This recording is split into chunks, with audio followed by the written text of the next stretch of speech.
Welcome everyone, welcome to JRS Mantra. I am Rajneesh. आज हम लोग design of steel and RCC structure का introduction lecture देखने जा रहे हैं। आज से आपका सिलेबस स्टार्ट हो जाएगा, तो आप लोग कॉपी और पेन साथ में लेकर बैठना। मतलब क्या हुआ, तो सर आज से आप नोट्स प्रिपरेशन करवाना स्टार्ट कर दोगे? तो हाँ, आज से ही आपका नोट्स हम प्रिपेयर करवाएंगे और आज से ही आपका सेमेस्टर का एग्जाम का प्रिपरेशन स्टार्ट होता है। हम लोग एक एक चीज़ को कॉपी में नोट करवाएंगे और आप हर एक चीज़ को कॉपी में नोट करोगे, पहला चीज़। दूसरा, आपको 2 कॉपी परचेज करना है, क्योंकि यहाँ पे 2 सब्जेक्ट है जिसको हम लोग को स्टडी करना है। पहला सब्जेक्ट है डिज़ाइन ऑफ स्टील, ये एक अलग सब्जेक्ट है, और दूसरा जो सब्जेक्ट है वो सब्जेक्ट है design of RCC structure. RCC structure बोलो या आरसीसी मेंबर बोलो, ठीक है, आरसीसी मेंबर। तो हम लोगों को 2 सब्जेक्ट पढ़ना है, तो आपको कितना कॉपी खरीदना है? 2 कॉपी परचेज करना है। एक कॉपी जो होगा वो स्टील के लिए स्पेशल होगा, और ये कितने पेज का होगा? 200 पेज का होगा। कैसा कॉपी होगा? स्पाइरल और ब्लैंक, सादा कॉपी, ब्लैंक कॉपी। और इसके लिए भी आपको 200 पेज का ब्लैंक कॉपी खरीदना, जिसमें पेज की संख्या 200 होनी चाहिए कम से कम। सर इससे ज़्यादा वाला खरीद लिए तो कोई प्रॉब्लम है, नो इशू, बट इससे कम नहीं होना चाहिए, ठीक है बच्चा। तो पहले हम लोग जो स्टार्ट करेंगे, यानी आपका जो फर्स्ट कॉपी होगा वो डिजाइन ऑफ स्टील का होगा। हम लोग सब कुछ स्टार्ट करेंगे, मतलब डिजाइन ऑफ स्टील के बारे में। जब डिजाइन ऑफ स्टील कंप्लीट हो जाएगा तो आपको बोलेंगे कि देखो अब आरसीसी स्टार्ट हो रहा है, कॉपी दूसरा ले लो, परचेज कर लो, ठीक है, या आप परचेज कर लेना, उसको बाद में यूज करना, ठीक है। तो जितना कुछ भी हम आपको समझाते जाएंगे, आप उस कॉपी को मतलब आप उस चीज को कॉपी में लिखते जाना। देखो बच्चा, सबसे पहले तो ये क्वेश्चन एराइज होता है इस सब्जेक्ट को देखने के बाद कि सर इसमें एक वर्ड यूज हुआ है डिजाइन। डिजाइन का पहले आप मतलब बता दीजिए। स्टील वगैरह, आरसीसी वगैरह हम लोग बाद में देखेंगे। What is the meaning of design? Design का मतलब क्या होता है?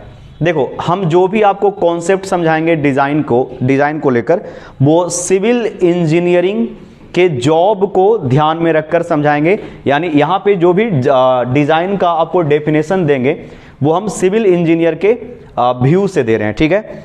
देखो, इंजीनियर का पहला काम होता है कि जो भी वो स्ट्रक्चर बनाए, structure must be safe. Structure कैसा होना चाहिए? सेफ होना चाहिए। एक ब्रिज जब सिविल इंजीनियर बनाता है तो वो ब्रिज कैसा होना चाहिए? सेफ होना चाहिए। ब्रिज एक स्ट्रक्चर है, डैम, बिल्डिंग, आप कुछ भी बनाओगे वो सेफ होना चाहिए। आ रहा है इतना बात समझ में? देखो, जितने भी तरह के स्ट्रक्चर होते हैं, हर स्ट्रक्चर पे लोड है वो सेम नहीं लगता है, अलग अलग लगता है। जैसे हम 2 एग्जांपल लेकर बता रहे हैं कि यहां पे स्ट्रक्चर 1 है, वो बिल्डिंग है, ठीक है, बिल्डिंग। अच्छा, इस बिल्डिंग में मान लो कि 10 लोग रह रहे हैं, 10 पर्सन है वो रह रहा है, और एक स्ट्रक्चर है वो है ब्रिज, और इस पे तो बहुत सारे व्हीकल्स जाते हैं। अगर हम आपसे क्वेश्चन पूछते हैं कि किस पे लोड ज्यादा आएगा, कौन ज्यादा लोड को सहेगा, तो आपका तुरंत आंसर होगा ब्रिज पे ज्यादा लोड आएगा। तो यहीं पे अब कॉन्सेप्ट आता है डिजाइन का। डिजाइन का मतलब होता है, ध्यान से सुनेगा, सब लोग ध्यान से सुनेगा। देखो बाबू, इसमें भी क्या होगा? कॉलम होगा, और इसमें भी क्या होगा? कॉलम होगा, जिसको हम लोग पियर बोलते हैं, पिलर बोलते हैं। आ रहा है समझ में? पियर बोलते हैं। कॉलम आप लोगों को पिछले क्लास में भी समझाए थे, पढ़ाए थे कि ब्रिज में जो कॉलम यूज होता है उसको पियर बोलते हैं। आ रहा है इतना बात समझ में? चलो, दोनों में होगा, लेकिन लोड किस पे ज्यादा आ रहा है? तो ब्रिज पे लोड ज्यादा आ रहा है। अब समझना, डिजाइन का डेफिनेशन समझना। डिजाइन का डेफिनेशन क्या होता है? मैथ और साइंस का यूज करके स्ट्रक्चरल मेंबर के डायमेंशन को पता करना, या स्ट्रक्चरल मेंबर के डायमेंशन को डिसाइड करना, साथ ही साथ उसमें मटेरियल कितना लगने वाला है ये पता करना, कहलाता है डिजाइन। आ रहा बात इतना समझ में? जैसे यहां पे अगर हम लोग बिल्डिंग का बात करें तो बिल्डिंग का जो कॉलम होगा वो थोड़ा सा पतला होगा, ठीक है, और ब्रिज का जब हम लोग पियर देखेंगे तो ये इसका कैसा होगा? इसका जो कॉलम है वो काफी बड़ा होगा, ठीक है। जो पिलर होगा, जो इसका कॉलम होगा ब्रिज का, वो बड़ा होगा। क्यों बड़ा हुआ है?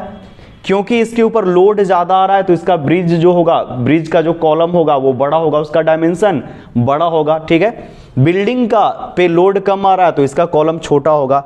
लेकिन अब यहां पे क्वेश्चन पूछ रहे हैं कितना बड़ा और कितना छोटा, यही पता करना कहलाता है डिजाइन।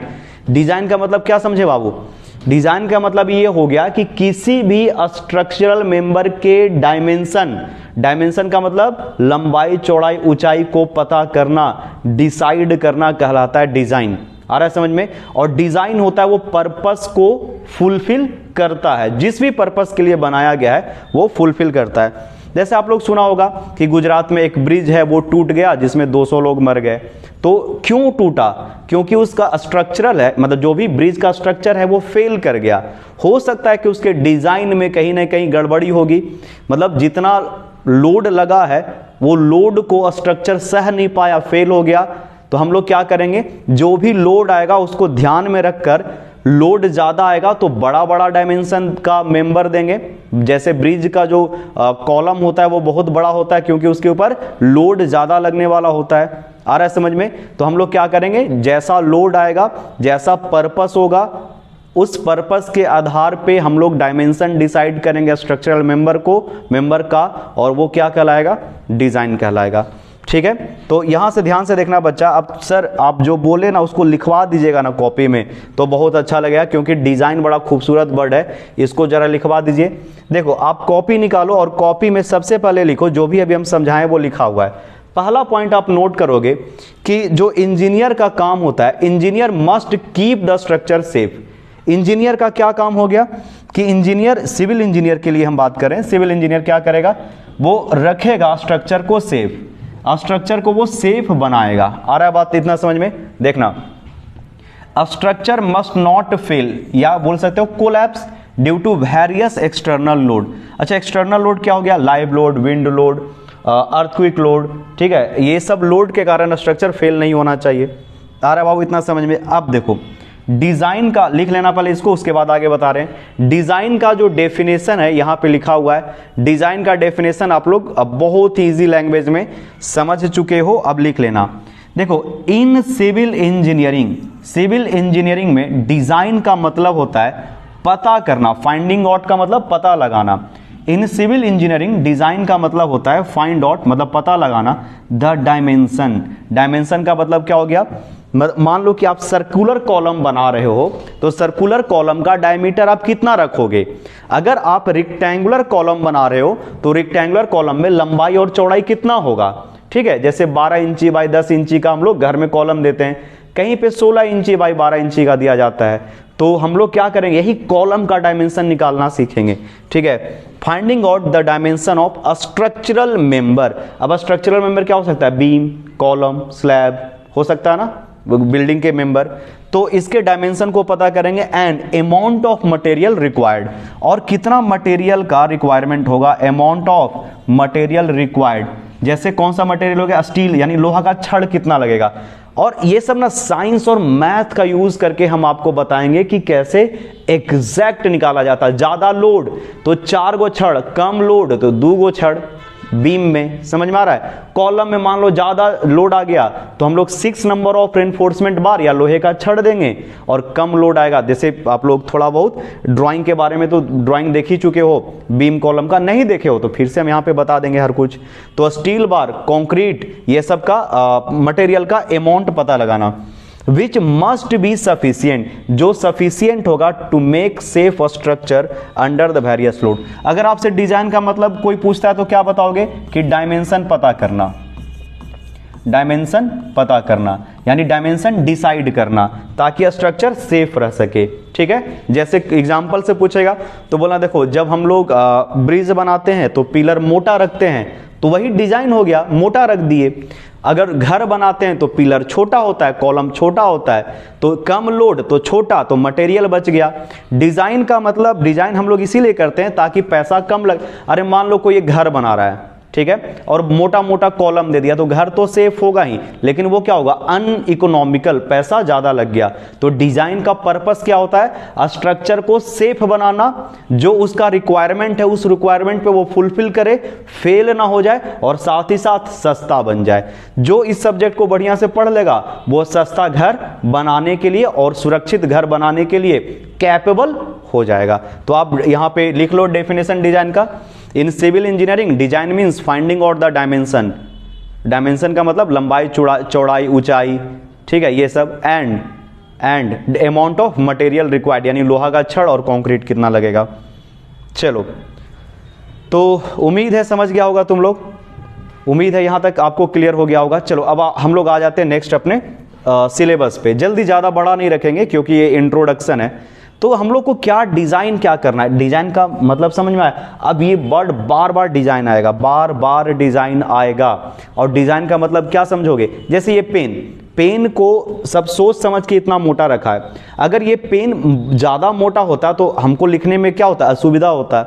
तो डिज़ाइन सही और गलत हो सकता है, आ रहा बात इतना समझ में, लेकिन आपको क्या करना है, सही डिजाइन करना है। जैसे मान लो कि आप घर बनाते हो, बिल्डिंग बनाते हो, तो मोटा मोटा कॉलम दे सकते हो तो घर क्या होगा, सुरक्षित होगा, लेकिन पैसा ज़्यादा लग जाएगा। तो मटेरियल का भी अमाउंट या मटेरियल का भी क्वांटिटी आपको सफिशिएंट रखना है, ठीक है। जैसे ये पेन मोटा बना देता, मटेरियल ज़्यादा लग जाता, एक तो असुविधा भी हो रहा है और पैसा भी ज़्यादा खर्च हो गया है। और इसे पतला बना देता तो मटेरियल तो कम लगता, लेकिन हमको लिखने में क्या होता है, परेशानी होता है। इसलिए पेन का मटेरियल ऐसा डिजाइन किया गया है कि अमाउंट ऑफ मटेरियल, मतलब पेन का डिजाइन कुछ ऐसा किया गया है कि मटेरियल भी पूरा पूरा भरपूर मिल जाए, इसको पैसा भी कम लगे, और जो यूज करे ना उसको भी मजा आए यूज करने में। यही हो गया डिजाइन। आ रहा बात इतना समझ में। तो डिजाइन का मतलब क्या समझे आप लोग, डी फॉर डिजाइन और डी फॉर डायमेंशन पता करना, डी फॉर डिजाइन और डी फॉर डायमेंशन पता करना, ठीक है। चलो, ताकि स्ट्रक्चर सेफ रह सके। पहला यूनिट है design of steel tension and compression member, ठीक है। टेंशन मेंबर को टाई मेंबर भी कहते हैं। पहले हम लोग तो ये समझेंगे कि कितने तरह के सेक्शन होते हैं, आई सेक्शन, चैनल सेक्शन, ये सब पहले आपको बढ़िया से दिमाग में घुसा देंगे, ठीक है। उसके बाद हम लोग आराम से पढ़ेंगे, ठीक है। तो यहाँ पे हम लोग सीखेंगे दो चीज़, डिजाइन करना सीखेंगे, पता करेंगे डायमेंशन किसका, तो स्टील का, टेंशन मेंबर का और कंप्रेशन मेंबर का, ठीक है। और मेथड जो होगा वो लिमिट स्टेट मेथड होगा। तो बताएंगे इसको कि होता क्या है लिमिट स्टेट मेथड और होता क्या है वर्किंग स्टेट मेथड, ठीक है। ये सब बताएंगे, working stress method, limit state method, we will explain it in a very detail manner. आपको बहुत डिटेल से समझाएंगे, तब हम लोग जाके आगे बढ़ेंगे, ठीक है। ठीक है, जैसे आप लोग क्या पढ़े थे, आप लोग अगर थोड़ा बहुत जो स्टूडेंट सिंसियर होंगे उनको पता होगा कि एक मैकॉलेज मेथड था और एक डबल इंटीग्रेशन मेथड था। तो डबल इंटीग्रेशन मेथड से भी स्लोप डिफ्लेक्शन निकलता था और मैकॉलेज मेथड से भी स्लोप एंड डिफ्लेक्शन निकलता था। आ रहा बाबू इतना समझ में, लेकिन दोनों में स्लाइटली अंतर था। मैकॉलेज मेथड का कुछ अलग एजम्पशन था और डबल इंटीग्रेशन मेथड का बनाने का प्रोसेस अलग था, लेकिन उसमें differential equation for slope and deflection हम लोग यूज करते थे। तो दोनों मेथड से हम लोग स्लोप और डिफ्लेक्शन निकालते थे, लेकिन प्रोसेस अलग था। एग्जैक्टली उसी तरह से लिमिट स्टेट मेथड का अलग फिलॉसफी है, प्रोसेस है, और हम लोग वर्किंग WSM जो पढ़ेंगे, जैसे लिमिट स्टेट और वर्किंग स्ट्रेस मेथड होता है, उसका अलग फिलॉसफी होता है, ठीक है। चलो, दोनों का अलग अलग प्रोसेस है, लेकिन काम क्या है, काम क्या उसका, दोनों का काम सेम है, क्या करना, डिजाइन करना। डिजाइन करना मतलब D for design, D for dimension पता करना, ठीक है। तो हम लोग सबसे पहले पढ़ेंगे टाइप ऑफ सेक्शन कितने तरह के होते हैं, जो टेंशन मेंबर में यूज किया जा सकता है या कंप्रेशन मेंबर में यूज किया जा सकता है। स्ट्रेंथ निकालना सीखेंगे, डिजाइन करना सीखेंगे, ठीक है। ये येल्डिंग में हो सकता है, रप्चर में हो सकता है, net cross section and block shear, ये फेलुअर का टाइप है, इसको हम लोग देखेंगे कि किस तरह से टेंशन मेंबर फेल हो सकता है। Calculation of effective length, radius of gyration, we will discuss it in a very detail manner, बहुत डिटेल से इसको देखेंगे बच्चा। तो इसके बाद देखो बिल्ट अप सेक्शन पढ़ना है तुमको, और इसमें एक बहुत अच्छा काम किया है कि सिलेबस को और ये बड़ा कर देता और लेंदी कर देता, लेकिन यहाँ पे अच्छा क्या है कि इंट्रोडक्शन करवा दिया है बिल्ट अप सेक्शन का, यानी लेसिंग और बैटनिंग का यहाँ पे इंट्रोडक्शन करवा दिया है, और लेकिन इसमें न्यूमेरिकल नहीं करवाया है। Design of single and double lacing and battening system, यानी डिजाइन तो पढ़ना है लेकिन उसका न्यूमेरिकल नहीं करना है, तो हम डिजाइन का पढ़ा देंगे और कुछ बेसिक न्यूमेरिकल भी करवा देंगे, ठीक है। यूनिट 1 ठीक है, अच्छा है, मतलब स्टील थोड़ा और अच्छा किया जा सकता था, मतलब आई डोंट नो भाई, it could be better syllabus, इससे भी अच्छा सिलेबस बनाया जा सकता था आरसीसी के लिए। बेटर होता है कि 2 सेमेस्टर में 2 पेपर पढ़ाया जाता, इलेक्टिव ना रख के मतलब मैनेज किया जा सकता था, क्योंकि ये एक कोर सब्जेक्ट है। एक सिविल इंजीनियरिंग के जब हम लोग पर्सपेक्टिव से देखते हैं तो स्टील डिजाइन और आरसीसी डिजाइन दोनों कोर सब्जेक्ट है। When I was in MTech, जब मैं एमटेक कर रहा था एनआईटी पटना से बीटेक के बाद, तो स्टील और आरसीसी दोनों पे ही काम कर रहे थे। और अभी मॉडर्न टाइम में जो सबसे ज़्यादा मटेरियल यूज होता है कंस्ट्रक्शन में, ये ना तो वुड होता है ना ही ब्रिक होता है, कंक्रीट ही होता है और स्टील होता है। तो दोनों को जितना ज़्यादा हो सके पढ़ाया जाता तो बेटर होता। बट अच्छा है जो भी है, हम लोग हर चीज़ में पॉजिटिव चीज़ को देखेंगे। हो सकता है मतलब कहीं ना कहीं कुछ ना कुछ चीज़ें आपके फेवर में ही काम करेगी। पूरा यूनिवर्स का एनर्जी आपको आगे ले जाने की कोशिश कर रहा है, ठीक है। तो कभी भी आप किसी भी चीज़ को लेकर ज़्यादा चिंतित ना हो, अपने अनुसार से काम करते रहें, मेहनत करते रहें। कहीं ना कहीं जाकर आपका कुछ ना कुछ लिखा हुआ है जहाँ पे आपको जॉब लगना है। अगर आप मेहनत करते जाते हो तो एक टाइम आएगा जहाँ पे आप कहीं ना कहीं जाकर सक्सीड जरूर करोगे, ठीक है। मतलब सक्सेस मिलेगा, लेकिन आपको क्या करना होगा, कंटिन्यूअस मेहनत करते रहना होगा, ठीक है। देखना, इसके बाद है design of steel beam. Beam के डिजाइन को देखेंगे और एकदम क्लियर मेंशन किया है कि आपको लिमिट स्टेट मेथड का यूज करना है। स्टैंडर्ड बीम सेक्शन, कौन कौन सा सेक्शन, यहाँ से क्वेश्चन मतलब अच्छा बन जाता है, ठीक है। एक क्वेश्चन कहीं ना कहीं से पूछेगा, 3 मेंबर है, तीनों का स्टैंडर्ड सेक्शन याद करके रखना, एक क्वेश्चन आ जाएगा। क्वेश्चन हम बता देंगे कि ये इसका पूछने का तरीका क्या है। बेंडिंग स्ट्रेस कैलकुलेशन आपको सिखाएंगे, ठीक है। Design of simple I and channel section देखेंगे। चेक फॉर शियर एज पर IS 800। हाँ, एक चीज़ और, आप लोग 2 कोड खरीद लेना। एक खरीदना नहीं है, प्रिंट आउट करना है। और ये दोनों कोड है वो आपके ऐप में अपलोडेड है, यानी आपका जो GIS मंत्रा का ऐप है उसमें अपलोडेड है। ये IS इंडियन स्टैंडर्ड 800, IS 800 2007 और IS 456 2000 देख लेना, इसको आपको मिल जाएगा। इस पे थोड़ा सा हम लोग वर्क भी करेंगे। इंपॉर्टेंट कोड है। प्रिंट क्या बोले, अरे सुना रहेगा था तुम लोग, हम बोले प्रिंट आउट करवा लेना, बुक को डाउनलोड करो, डाउनलोड हो जाता है बढ़िया बात है, नहीं डाउनलोड होता तो संपर्क करो, मेरे पास PDF है, मैं सेंड कर दूंगा आपको, ठीक है। और आपको क्या करना है, वहां से प्रिंट आउट करवा लेना। 100 रुपया 150 रुपया में दोनों हो जाएगा। आई थिंक 100 रुपया में एक होगा, 200 रुपया में दोनों हो जाएगा। आप लोग करवा लेना इसको, ठीक है। मतलब IS 456 तो मस्ट है, मतलब करना ही करना है। IS कोड आप लोग कर लोगे। इसके बाद यूनिट 3 है। यूनिट 3 में हम लोग सीखेंगे डिजाइन, बस यूनिट 2 ही यूनिट में आपको पूरा खत्म कर दिया स्टील। उसके बाद है design of reinforced concrete beam by limit state method. तो ये बीम लिख तो दिया है बीम, लेकिन यहाँ पे पूरा हमको बेसिक पढ़ाना पड़ेगा, क्योंकि जब तक आपको पूरा RCC का बेसिक नहीं पढ़ाएंगे तो तब तक नहीं हो पाएगा। यहाँ पे आपको थोड़ा सा पढ़ना है कि कॉन्सेप्ट ऑफ लिमिट स्टेट। यहाँ पे हम कॉन्सेप्ट ऑफ लिमिट स्टेट को डिटेल में समझा देंगे, ठीक है। स्ट्रेस ब्लॉक डायग्राम, इंट्रोडक्शन, ये बहुत बड़ा टॉपिक है। एक छोटा सा एक लाइन में लिख दिया है, लेकिन इसको पढ़ाने में 1 महीना का समय लग जाता है। लेकिन I will try to complete as soon as possible, because semester के एग्जाम के पहले कम से कम 15 दिन का समय हम लोग को मिलना चाहिए, ठीक है। Design of singly reinforced beam बताएंगे कि सिंगली रेनफोर्स्ड बीम क्या होता है। कॉन्सेप्ट ऑफ अंडर ओवर, ये यहाँ से ये यूनिट ऐसा है ना कि भर भर के आपको क्वेश्चन पूछेगा। Unit 3 I am going to take it most important unit, I am going to take it very very important unit. मतलब इस यूनिट पे ही पूरा का पूरा आपका मार्क्स है वो डिपेंड करेगा। मतलब क्या बोलना चाह रहे हैं सर, बेसिक है, थ्योरी है, न्यूमेरिकल है। अरे कितना भी गंदा किस्मत रहा ना, तो इस सिर्फ यूनिट से आपको सेमेस्टर के एग्जाम में 13 से 14 नंबर आ जाएगा। 14 मार्क्स के क्वेश्चन यहाँ से आएंगे। एक 6 नंबर का न्यूमेरिकल, एक 4 नंबर का थ्योरेटिकल और कम से कम 3 नंबर का ऑब्जेक्टिव। तो 13-14 नंबर बस एक यूनिट। मान लो किसी स्टूडेंट को क्या करना है कि पास हो जाना है, मतलब पास होने के लिए बहुत सारा स्टूडेंट डरते रहता है, अरे यूनिट 2 पकड़ के एकदम अच्छे से रगड़ जाओ, आराम से तुम लोग पास हो जाएगा। और यहीं से SSC JEE में भी बहुत सारे क्वेश्चन पूछे जाएंगे। तो यहाँ पे मेरा मकसद ये है ना कि आपको पहले से अवेयर कर देना कि कौन सा यूनिट है वो कितना इंपॉर्टेंट है, ठीक है। इसमें डिजाइन सीखेंगे, लेकिन मेंबर क्या हो जाएगा, बीम, और मटेरियल क्या यूज करेंगे तो RCC। स्टील 2 यूनिट में है। और उसके बाद है shear bond development length in design of RCC member.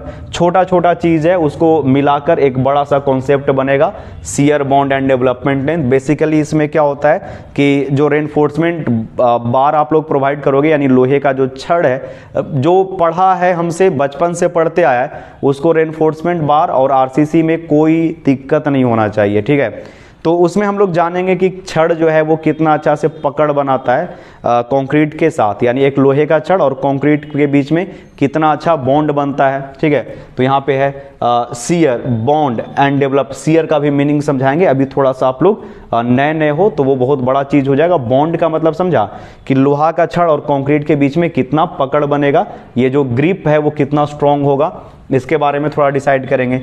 Simple numerical रहेगा शियर पे, ठीक है। उसके बाद सबसे आसान टॉपिक, तो अगर बोले कि सर कौन कौन सा यूनिट हमको पढ़ के जाना चाहिए सेमेस्टर के एग्जाम में एकदम, तो अभी तो बोले डे 1 से ही आपका फोकस होना चाहिए।